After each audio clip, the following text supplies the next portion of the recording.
మరమరాలా తినాలి అనిపిస్తే బయట కొనకుండా ఇంట్లో మరమరాలు ఉంటే ఈ విధంగా ఎంతో టేస్టీగా సింపుల్గా ఈ ముంత మసాలాని ట్రై చేసి చూడండి. ఇందుకోసం కడాయి పెట్టుకొని స్టవ్ మీద మరమరాలను వేసుకొని వీటిని బాగా క్రిస్పీ అయ్యేంత వరకు డ్రై రోస్ట్ చేసుకోవాలి.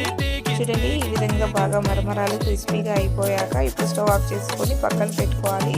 ఇప్పుడు ఇందులో వేయించిన కార్న్ఫ్లేక్స్, డ్రై రోస్ట్ చేసుకున్న పల్లీలు, సన్నగా తరిగిన ఉల్లిపాయ ముక్కలు, అలాగే పచ్చిమిర్చి, సన్నగా తరిగిన టమాటో, కొత్తిమీరను కూడా వేసుకొని ఇప్పుడు ఇందులోకి రుచికి సరిపడా ఉప్పు, కారం, ధనియాల పొడి, గరం మసాలా, అలాగే అల్లం వెల్లుల్లి పేస్ట్ వేసుకోవాలి. ఇప్పుడు నిమ్మకాయను కూడా పిండుకోవాలండి. మీ దగ్గర చాట్ మసాలా ఉన్న చూరున్న వేసుకోవచ్చు.